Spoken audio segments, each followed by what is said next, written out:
We bring you all of this and more on World Business Watch.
Welcome back. You're watching WION World is One. This is World DNA, the show that gets you ahead of the rest. I'm Sivan Chandna. And I'm Hemkaur Saroya, and on the show today, with the aim of eliminating Hamas leadership, Israel carried out strikes in Qatari capital Doha. Qatar has condemned the strikes, which it said targeted the homes of several members of Hamas's political bureau residing in the country. We will be getting you the latest on this on the show today. The other focus on World DNA, Nepal. Violence in the country continued for a second day, spelling complete horror for the nation. Now, the parliament building was set on fire. The country's ex-prime minister, Sher Bahadur Deuba, and his wife, as well as the foreign minister, they were assaulted. Their residence was desecrated. KP Sharma Oli, former prime minister, now has, of course, resigned. All this as Monday's demonstration saw 19 people killed and over 400 people injured. We'll bring you the latest on that front from ground. Let's start with the headlines. This is World DNA.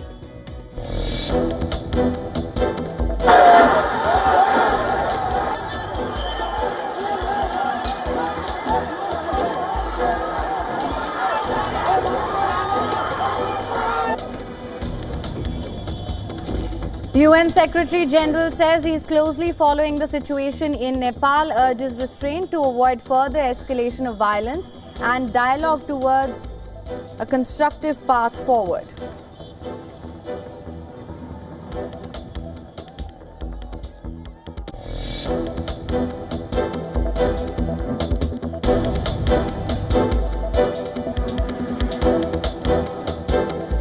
Hamas says 6 people were killed in the Israeli strikes on Qatar, including a son of its top negotiator, but that its senior leaders had survived the Israeli strike.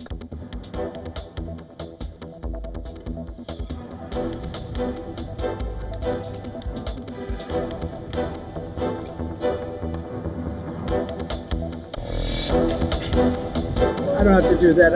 I'm not thrilled about the whole situation. It's not a good situation. But I will say this, we want the hostages back. US President Donald Trump clears Israel's strike on Hamas targets in Qatar does not advance Israel or America's goals, adding that he feels very badly about the location of the strike, says he tried but was too late to stop the attack.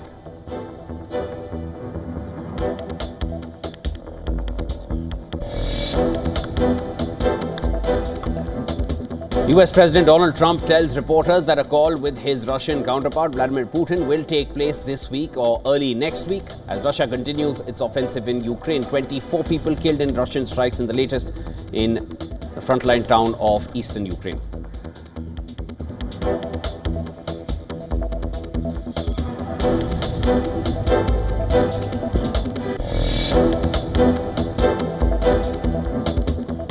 Iran and the UN nuclear watchdogs say they've reached a deal on resuming inspections at sites, including those bombed by US and Israel, but give no specifics. Tehran warns the West the deal was off if sanctions were reimposed.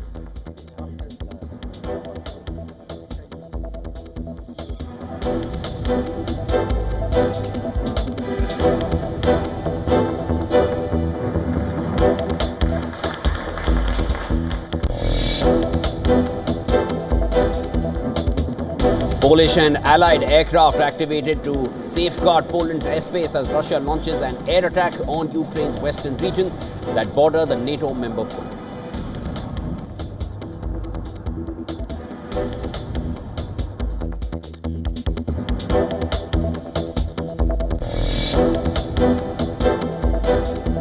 Trump says he is ready to come to the negotiations table with India to address trade barriers between the two countries, adds that he is looking forward to speaking with very good friend Prime Minister Modi in the upcoming weeks.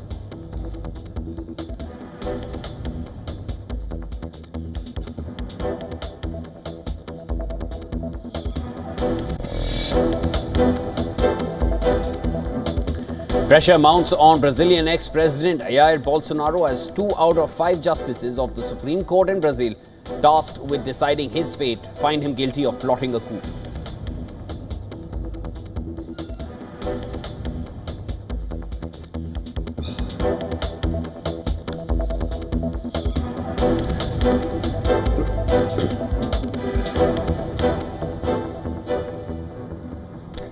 Now, Donald Trump says Israel's strike on Hamas targets in Qatar does not advance Israel or America's goals. He added that he feels very badly about the location of the attack, which was the Qatari capital. Listen to this.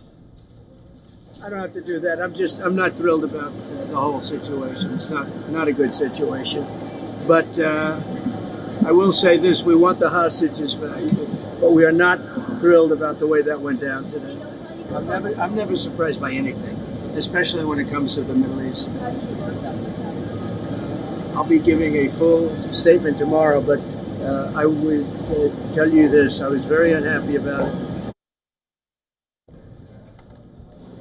In a Truth Social post earlier, Trump said that he was notified that Israel was attacking Hamas in the capital Doha by the US military, but it was unfortunately too late to stop the attack. The Israeli military carried out airstrikes targeting senior Hamas leaders in the Qatari capital Doha. The Palestinian group said that 6 people were killed in the strikes, including a son of its top negotiator, but that Hamas senior leaders had survived. Israeli Prime Minister Benjamin Netanyahu said he ordered the strikes in response to the shooting in Jerusalem that killed 6 people. Hamas's armed wing, the Al-Qassam brigades, had claimed responsibility for the deadly shooting. The Israeli attacks in Doha mark a sharp escalation as Qatar has been a driving force in Gaza ceasefire efforts and has hosted multiple rounds of talks. Qatar condemned the strikes, which it said targeted the homes of several members of Hamas political bureau residing in the Gulf country. And this is not the first time that Israel has pursued its enemies on foreign soil. Just recently in August, Israeli strikes in Yemen's Sana'a killed Houthi Prime Minister Ahmad al-Rahawi alongside several Houthi ministers. A day before that, Israeli drones struck near Damascus and had killed 6 Syrian soldiers. In September last year, Israel killed Hezbollah leader Hassan Nasrallah after its fighter jets carried out an airstrike on the Hezbollah leader's underground headquarters in Beirut. And in July that year, Israel killed Hamas political leader Ismail Haniyeh in Tehran through an airborne guided projectile that hit a special residence for military veterans in the north of Tehran.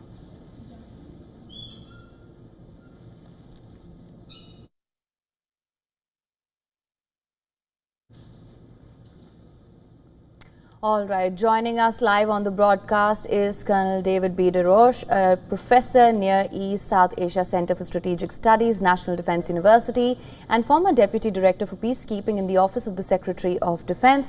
Thank you so much for joining us. Of course, you know, always a pleasure to have you. Thanks. Now, Qatar, it has suffered attacks twice in a matter of about 3 months. Iran struck here in June. Now, Israel, how do you feel Qatar will react? Of course, we know it's been playing the role of a mediator as well. We know that the aim here was very clear, and that was to eliminate Hamas leadership, that too on Qatari soil. So what is your assessment of that? Well, Qatar's very unhappy with this. I mean, they view this as an affront, as a violation of their sovereignty, and as in part of a prolonged campaign that some people in Israel and the United States have used to try to denigrate Qatar's role in the world, saying that Qatar is too close to Hamas.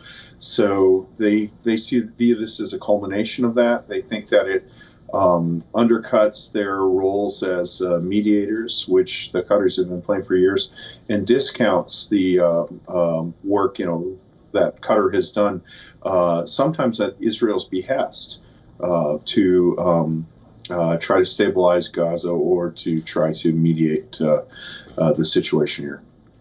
Colonel, as far as the Qatari Prime Minister is concerned, he mentioned that there are no ongoing peace talks with Israel, and one would expect them to respond in that manner. Qatar being a key part of the negotiation deal so far.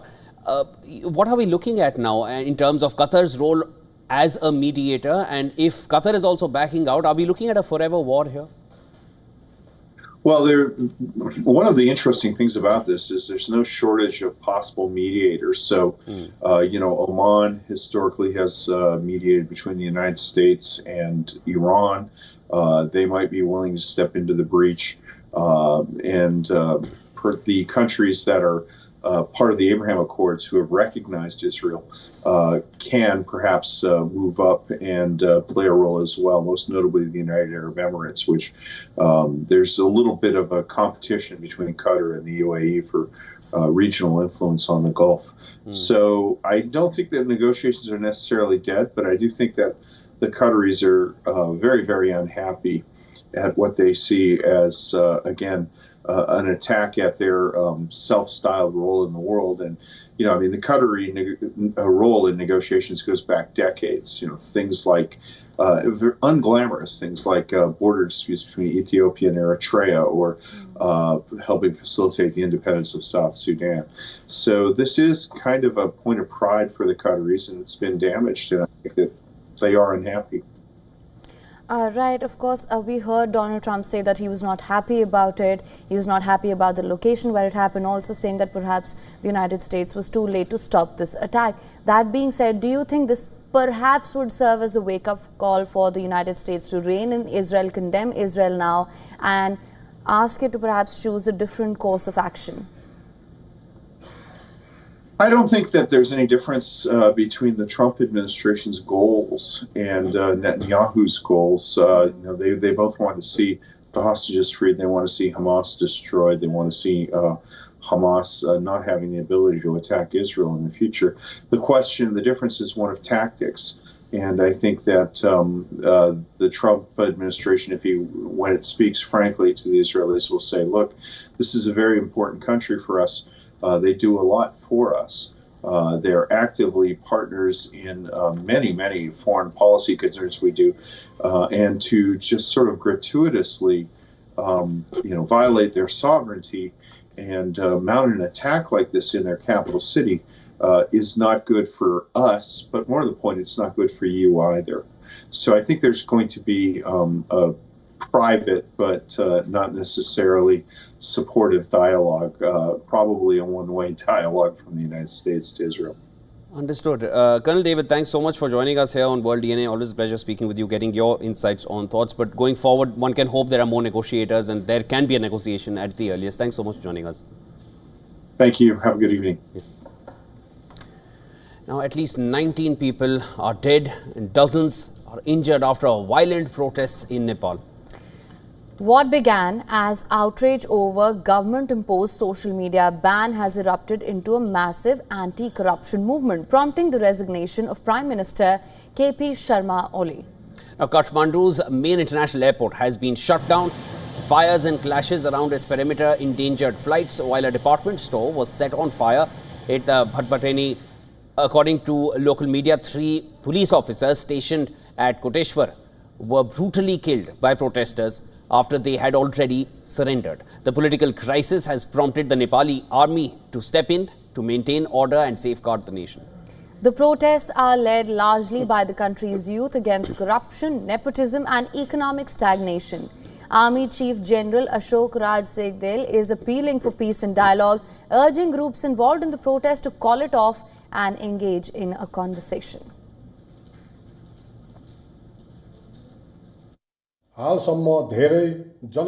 During the protest, there was a significant loss of life and property. It is now our shared responsibility to prevent further damage and foster a harmonious environment of peace and security to preserve national unity.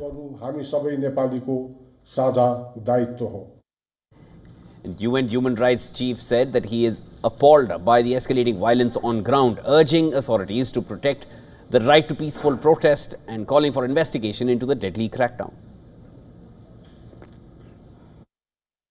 I'm appalled by the escalating violence in Nepal that has resulted in multiple deaths and the injury of hundreds of mostly young protesters, as well as the widespread destruction of property.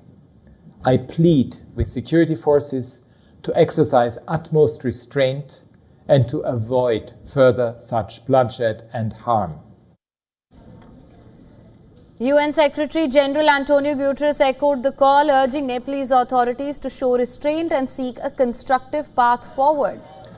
Indian Prime Minister Narendra Modi called for peace in the neighbouring nation while terming the violence heart-rending and stressing Nepal's stability as vital to the region.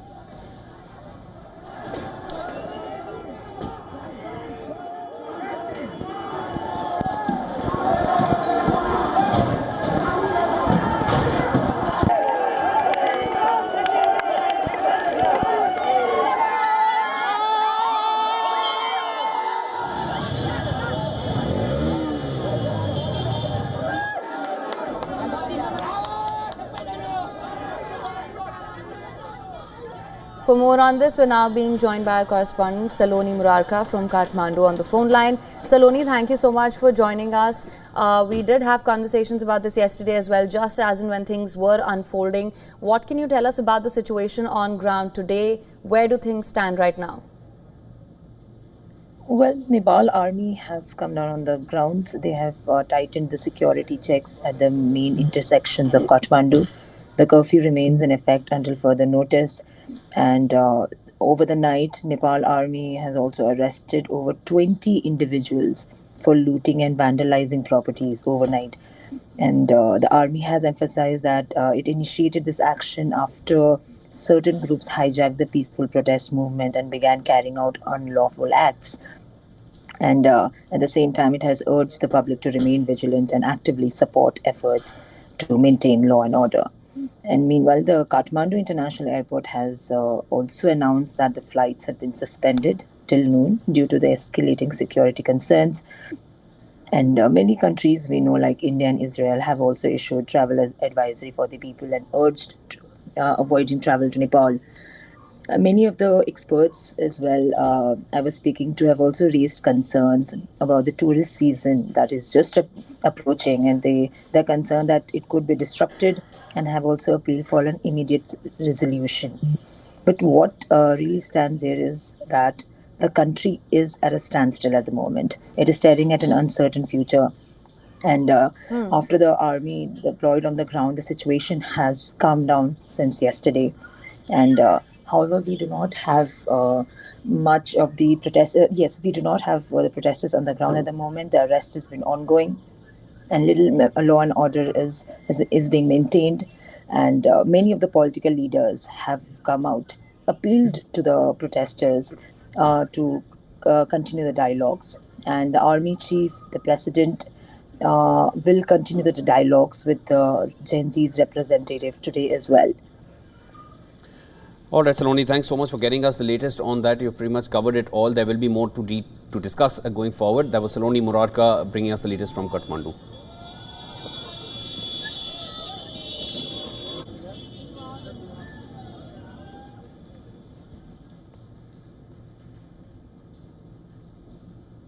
And French President Emmanuel Macron has named Defense Minister Sébastien Lecornu as the country's new Prime Minister. Lecornu will replace François Bayrou, who survived just 9 months in office. Legislators toppled Lecornu's predecessor, François Bayrou, and his government in a confidence vote on Monday. A new crisis for Europe's second largest economy. The French presidency has said in a statement that Macron has tasked Lecornu to consult the political forces represented in parliament with a view to adopting a budget for the nation and building the agreements essential to the decisions that will be taken in the coming months. On Monday, François Bayrou submitted his resignation as France's Prime Minister, which Macron accepted. Before the confidence vote, Bayrou warned lawmakers that ousting him would not solve the country's problems. Lecornu now faces the dual challenge of steering France out of its financial strain while also leading a government braced for mass protests. Nationwide demonstrations and highway blockades are set for Wednesday, followed by a broader union-led strike on the 18th of September. Now, the movement sprung up online in May among right-wing groups, but it has been taken over by the left and far left, with authorities not taking any chances. Reports suggest they are planning to deploy 80,000 police to contain protests that could number 100,000 people and target airports, train stations and highways with blockades or acts of sabotage.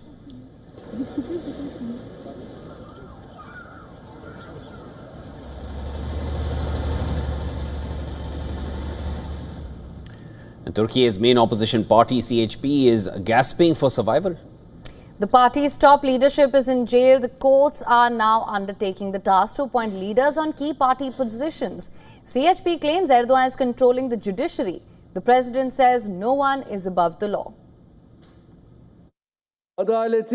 They will not be able to obstruct the administration of justice. As I've always said, no one in Turkey is outside the scope of the law. Criticizing court decisions is one thing, disregarding them is another.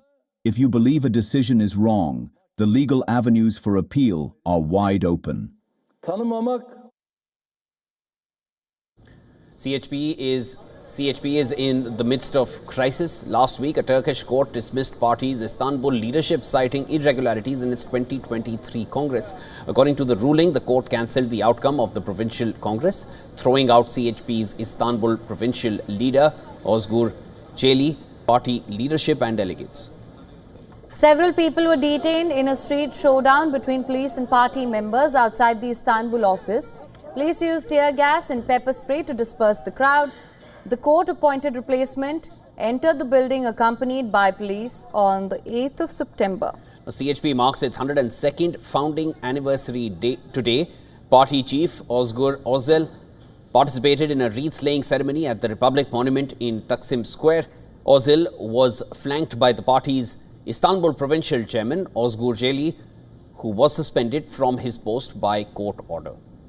Özel challenged Tekin to come to Taksim Square in the city's center. He said, and I quote here, if you get your authority from the AKP judiciary, you need 5,000 police officers. If you get your authority from the people, you come to Taksim and 5,000 party members will greet you. All protests are banned in Istanbul, but the CHP has announced that it will hold a rally in Istanbul on the 10th of September, laying the groundwork for yet another confrontation with the police.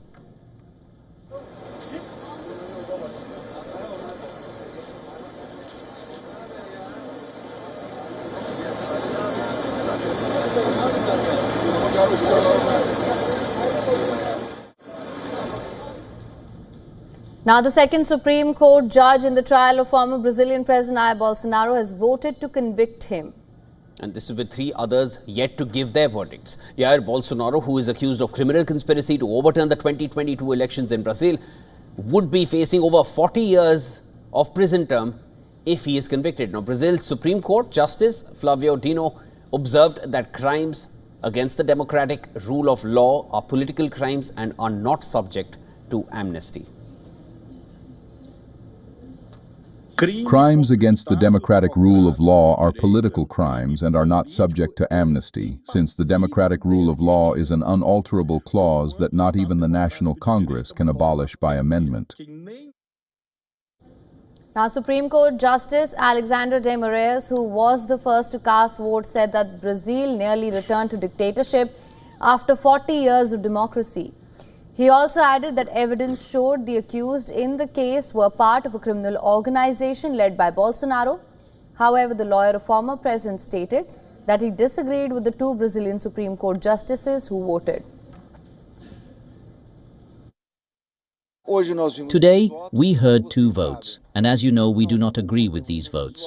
Respectfully, we will always respect the Supreme Court's decision, but we do not agree. I think the preliminary questions were very well explained. We disagree with the merit analysis, but we will wait for the trial procedure. I think that's it. For today, that's it. Bolsonaro's key ally, US President Donald Trump, had called the trial a witch hunt. He had also slapped a 50% tariff on many imports from Brazil as punishment. But now, citing the trial, White House US administration views free speech as a top priority. Bolsonaro, who served a single term from 2019 to 2022, stands accused of leading a criminal organization that conspired to overthrow current President Lula da Silva. He is accused of inciting the violent 2023 storming of the Supreme Court, Presidential Palace and Congress in Brasilia by hundreds of supporters who urged the military to oust Lula da Silva.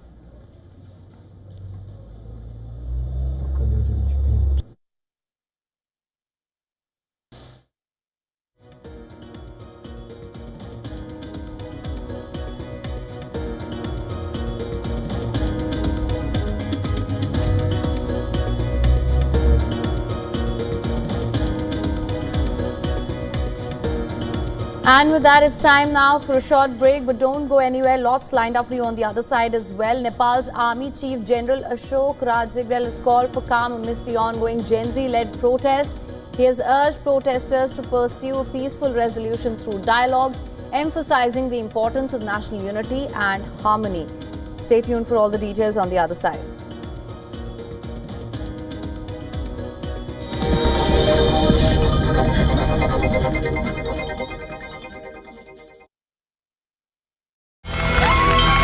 From the bustling trading floors of Wall Street to the vibrant exchanges of Asian stock markets, WION breaks it down for you to make sense of what's happening.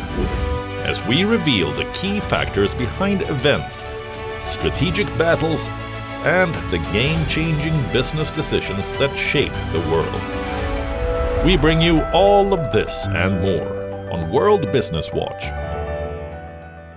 WION, India's global voice, the channel that brings you the biggest stories from across the world through India's lens. Now available in more than 190 countries worldwide. Because we believe that the world is one. Watch us in Africa, Europe, USA and Canada, South America, Asia Pacific, Middle East and North African regions. Also available on these digital platforms across the world. WION. World is one. The Earth is sending distress signals.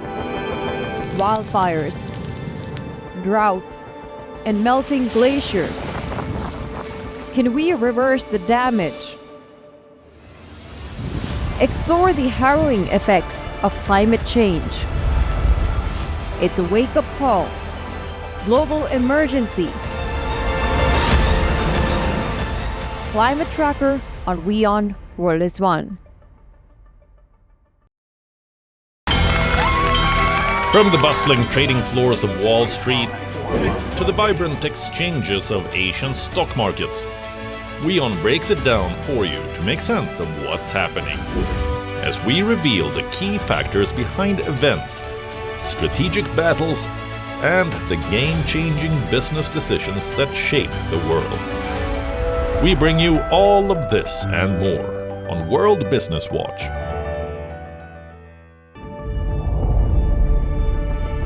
The Earth is sending distress signals. Wildfires, droughts, and melting glaciers. Can we reverse the damage? Explore the harrowing effects of climate change.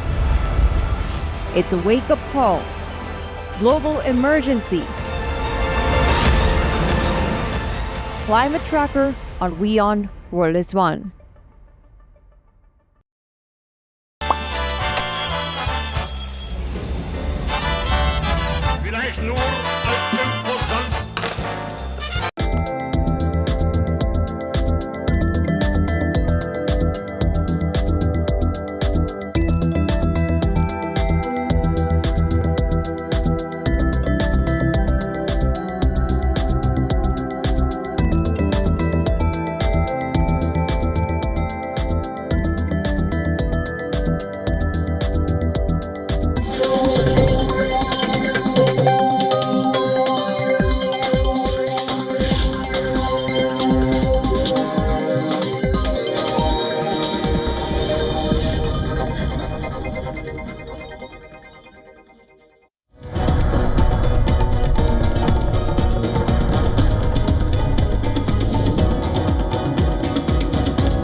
Welcome back. You're watching World DNA with Haim. I'm Shivan. Let's start with the headlines.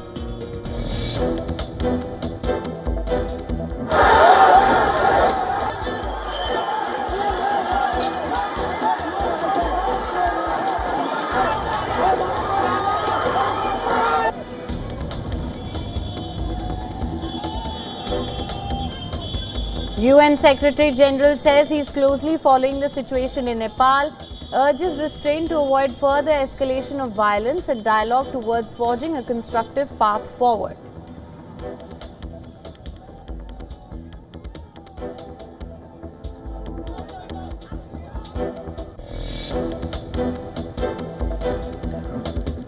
Hamas says 6 people were killed in Israeli strikes on Qatar, including a son of its top negotiator, but that its senior leaders had survived the strikes.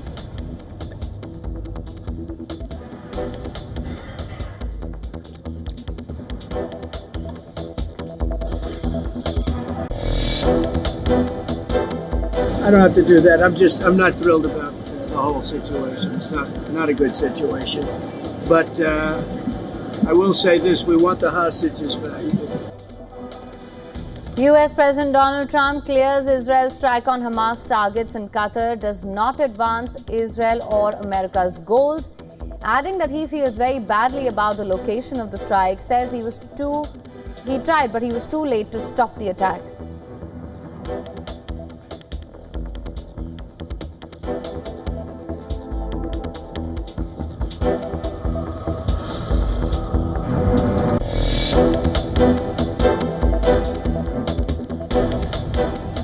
US President Donald Trump tells reporters that a call with his Russian counterpart Vladimir Putin will take place this week or early next week as Russia continues its offensive in Ukraine. 24 people killed in Russian strikes in a frontline town of eastern Ukraine.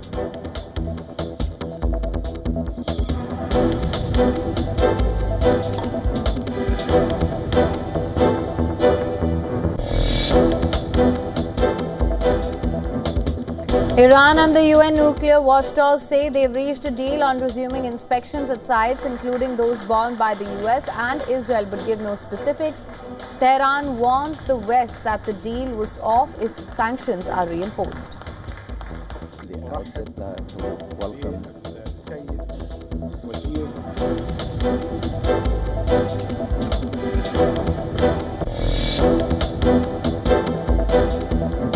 Polish and Allied aircraft activated to safeguard Poland's airspace as Russia launches an air attack on Ukraine's western regions that border the NATO member country.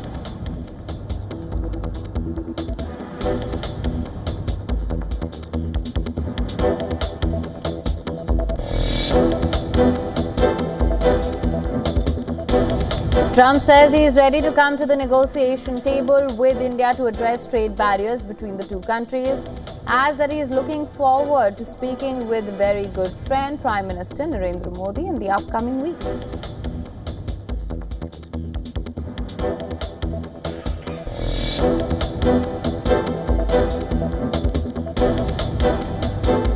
Pressure mounts on Brazilian former President Jair Bolsonaro as 2 out of 5 justices of the Brazilian Supreme Court tasked with deciding Bolsonaro's fate find him guilty of plotting a coup.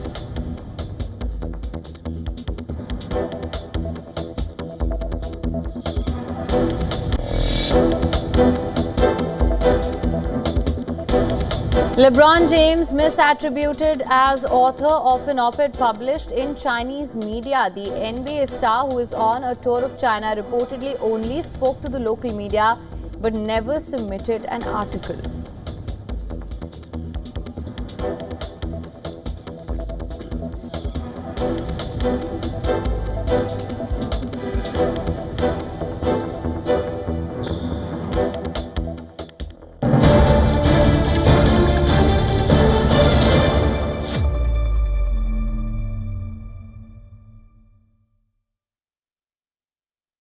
Breaking news coming in, viewers. The death toll in the deadly violence in Nepal has now risen to 22, while over hundreds of people are believed to have been injured in the clashes with police.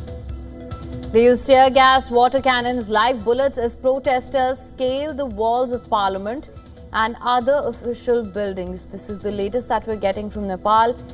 As you know, the protests first began over outrage over government-imposed social media ban. It soon then escalated into massive anti-corruption movement. Also important to clarify here that the protesters, the youth-led movement yesterday also did clarify that the social media ban was not at the heart of their demands and that was not their core concern to begin with.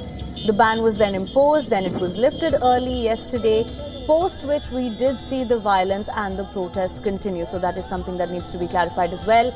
This anti-corruption movement with thousands of young people taking to the streets of Kathmandu, setting ablaze several government offices and forcing Prime Minister KP Sharma Oli to resign.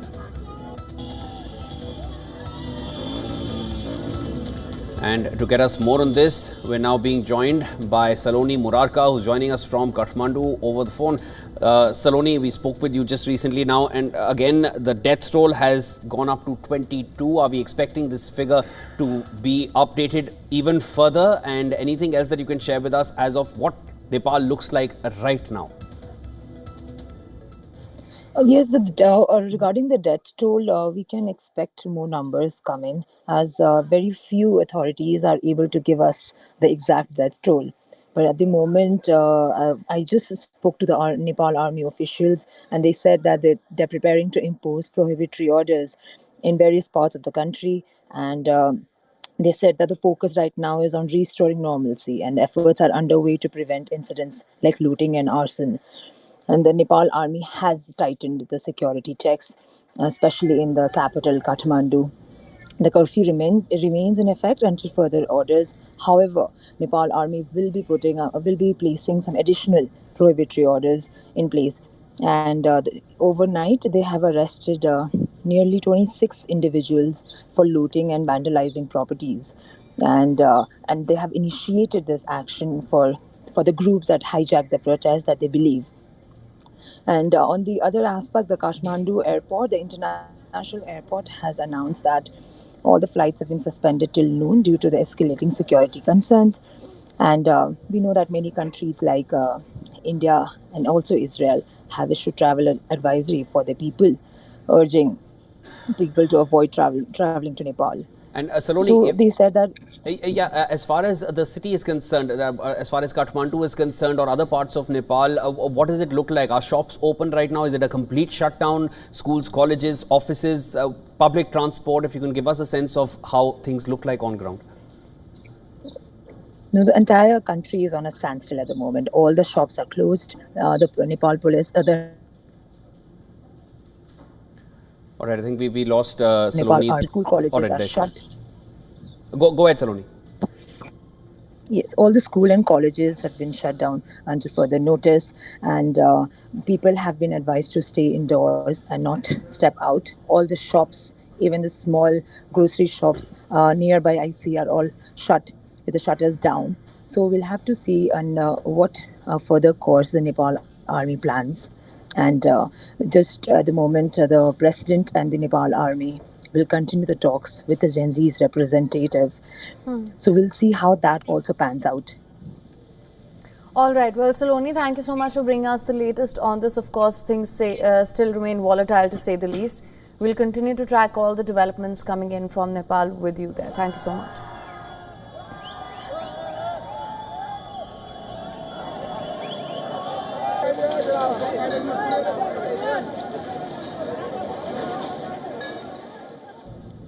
Another breaking news coming in. Indian Prime Minister Narendra Modi has responded to US President Donald Trump's statement on continuing negotiations with New Delhi. And Washington, of course, between New Delhi and Washington, and that is to address trade barriers between the US and India. Taking to social media, Modi said that India and US, they are close and natural partners, and expressed confidence that the trade negotiations will pave the way for unlocking what he called limitless potential of the India-US partnership. He affirmed that both sides were working to conclude the discussions at the earliest. This is the latest that we're getting right now. Of course, as you know, Donald Trump had issued a statement earlier saying that he is ready to come to the negotiations table to address the trade barriers between the two countries, saying that he's looking forward to speaking with his very good friend, and that's Indian Prime Minister Narendra Modi, to which the Indian Prime Minister has now issued a response. So negotiations are very much on track, and this is what the Indian Prime Minister has said. Both sides are working and they will conclude the discussions at the earliest.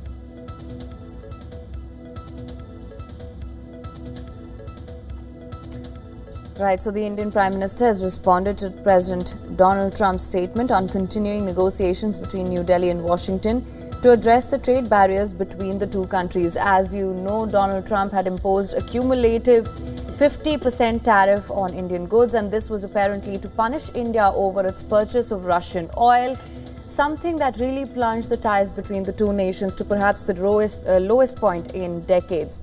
That being said, there is some sign of progress, as Donald Trump mentioned that he is looking forward to having discussions on trade barriers with his very close friend, Prime Minister Narendra Modi. For more on this, our Assistant Editor for Foreign Affairs, Siddhant Sibal, is joining us on the phone line right now. Siddhant, what can you tell us?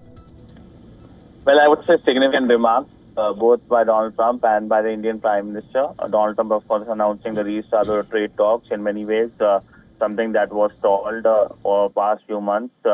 And it had a long shadow, primarily because of the comments made by himself, Donald Trump, by his trade advisor, and by, of course, the U.S. Commerce Secretary. Insulting comments, but of course now green shoots of recovery we saw over the weekend.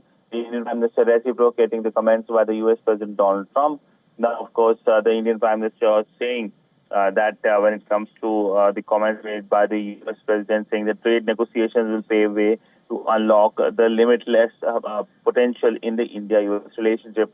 Now, we also need to see the context. The big context is that this is happening just days after the SCO summit, where the Indian Prime Minister met with other world leaders, including the Russian and the Chinese leader.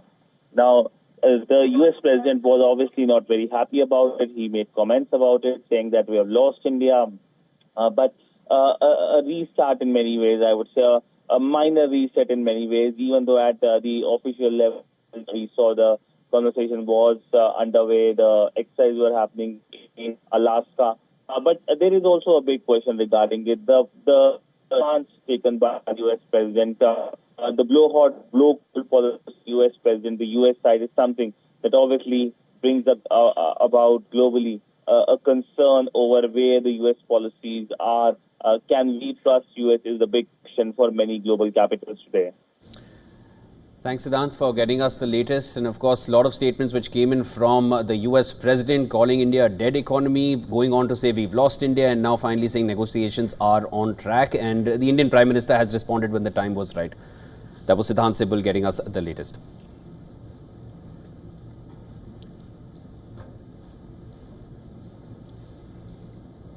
The Indian Prime Minister Narendra Modi met with Vice President-elect C.P. Radhakrishnan in the national capital and congratulated him on his victory. Prime Minister Modi was joined by Union Minister Kiren Rijiju, Prahlad Joshi and J.P. Nadda. Radhakrishnan defeated India bloc nominee Justice P. Sudarshan Reddy by 152 votes in the vice presidential elections held on Tuesday. Earlier, Prime Minister Modi asserted that C.P. Radhakrishnan will strengthen India's constitutional values and enhance parliamentary discourse. A total of 98.2% voter turnout was found in the vice presidential elections, wherein 767 MPs cast their vote out of 781. Now, NDA nominee C.P. Radhakrishnan received 452 first preference votes. Whereas the India bloc candidate Justice P. Sudarshan Reddy received 300 first preference votes, 15 votes were considered invalid. Now, with over 4 decades of experience in politics and governance, C.P. Radhakrishnan is widely seen as a seasoned leader. Born in the South Indian state of Tamil Nadu, he is a 2-time Lok Sabha MP from Coimbatore and held key parliamentary roles as well. Later in Tamil Nadu, he rose to prominence as the state BJP president, followed by his stint as BJP's All India in charge for Kerala from 2020 to 2022. Then in 2023, he was appointed as the governor of Jharkhand, and in July of last year, he took charge as the governor of Maharashtra.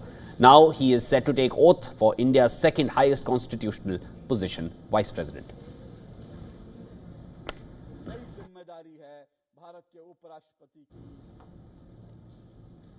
And in India, 3 soldiers lost their lives after major avalanche hit Siachen glacier in the Union territory of Ladakh. The rescue operation is underway, and this is a very remote area, viewers. Avalanches are common at the Siachen glacier. It is located on the northern tip of the line of control, the LOC, where temperatures regularly fall to minus 60 degrees Celsius. In the past, avalanches have hit not only patrolling soldiers but also army posts. Northern region of the Siachen, despite its treacherous terrain and weather conditions, needs to be constantly guarded against intrusion attempts from the Pakistani side. The Siachen glacier, which once used to be a demilitarized zone, came under Indian control in 1984 following Operation Meghdoot, this was done after Indian establishment learnt about Pakistani attempt to capture the strategic height.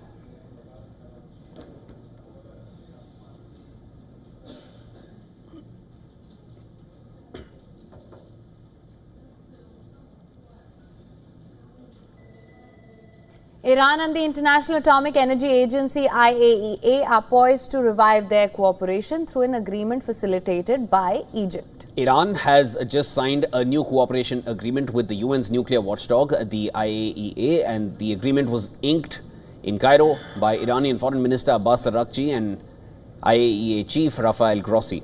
During the press conference, Araghchi warned that if any country commits a hostile act against Iran, or if the United Nations Security Council, the UNSC, reinstates previously terminated resolutions, Iran will consider their current agreements null and void.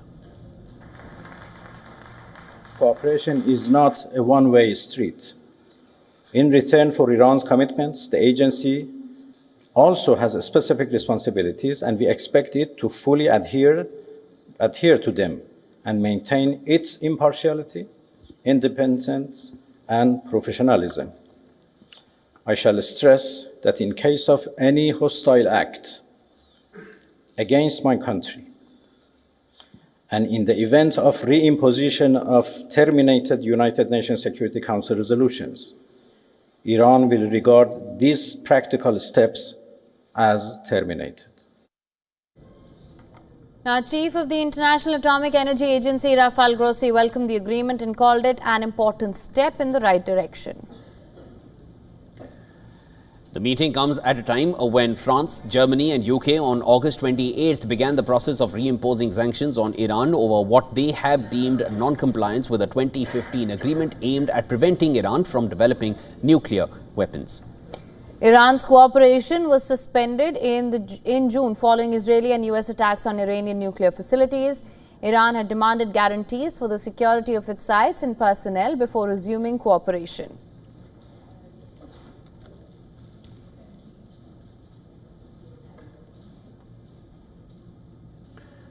Donald Trump's idea of making America rich again is crumbling under his own policies. Economists say key regions and industries are showing clear signs of weakness, from faltering job numbers to rising prices. Let's break down what these developments mean for the US economy. Here's a report.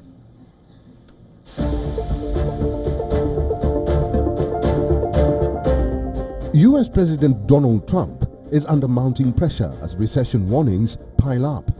While the White House insists that tariffs and spending cuts will fuel a manufacturing revival, economists see a far bleaker picture. Moody's Analytics says nearly a third of America's economy is already at risk of slipping into recession. And UBS has flagged a 93% probability of a downturn. Bond markets are flashing stress, credit risks are rising, and the warning lights are getting harder to ignore. The jobs data has only deepened concerns. In August, the US added 22,000 jobs, far short of expectations. Manufacturing, once at the heart of Trump's promise to restore American industry, has lost 78,000 jobs in the past year. Energy and mining are also on decline. Economists blame tariffs and government cuts, while the administration calls it a short-term sacrifice for long-term gain. But for workers in industrial states, the pain is immediate and real. Beyond the statistics, American households are feeling the strain. Prices remain high, growth is weak, and analysts are warning of stagflation, a scenario with low growth and rising inflation. Healthcare, technology, and real estate are still expanding, but most sectors are trading water. An Economist YouGov poll showed 62% of Americans disapprove of Trump's handling of inflation, and more than half disapprove of his economic management overall. For Trump, the stakes couldn't be higher. The economy that was once his political shield now stands exposed to multiple shocks. Business Bureau, WION, World is One.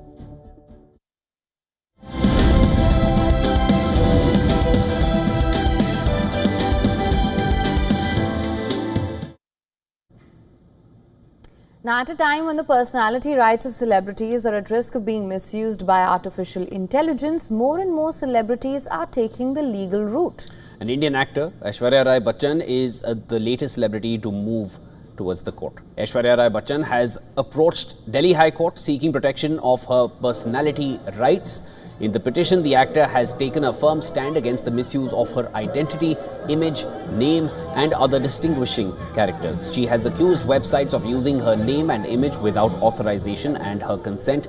The actor's plea seeks injunctions to block websites, including Aishwarya World, and removal of URLs that use her likeness without any permit. The said website reportedly claims to be her only authorized and official website and was selling merchandise such as t-shirts and mugs. The website has been accused of creating a misleading impression of endorsement by the star. In the plea filed by Rai's advocate, Sandeep Sethi, Bachchan has sought directions for Google and YouTube to take down unlawful content from similar websites. The actor has also urged the court to extend the order to unidentified parties that may host similar content in the future. Notably, Bachchan's advocate also pointed to the actor's image being used in fraudulent schemes, including a wealth fund that placed her photo on its letterhead. Additionally, the actor's legal team also talked about morphed and AI-generated pornographic content in which her likeness was superimposed. Aishwarya Rai Bachchan isn't the first celebrity to move court to protect her likeness. Earlier rulings have granted protection to Amitabh Bachchan, Anil Kapoor, Jackie Shroff, among other stars.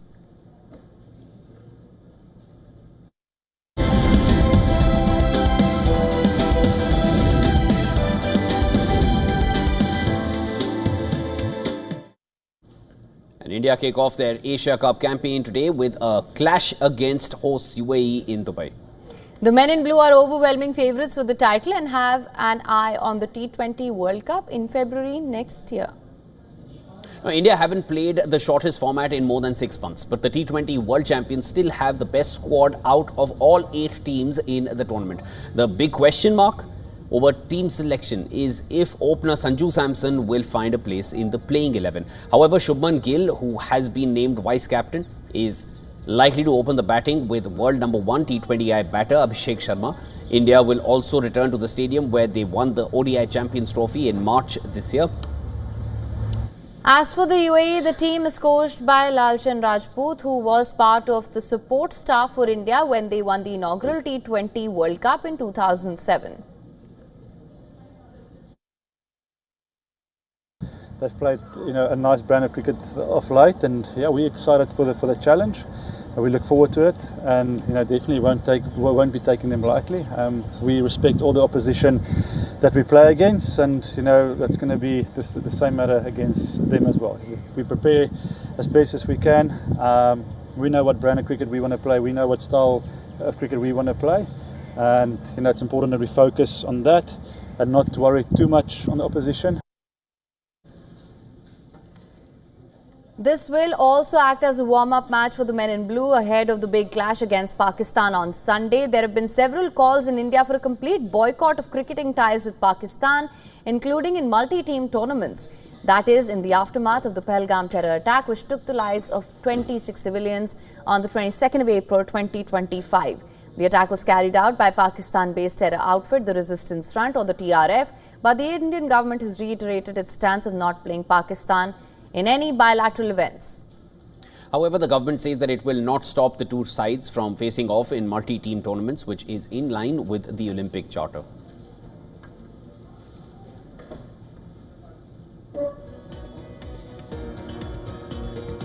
And with that, we call it a wrap on this edition of World DNA. Don't go anywhere. Short break now. Stay with us. News and updates continue on the other side. This is WION The World is One.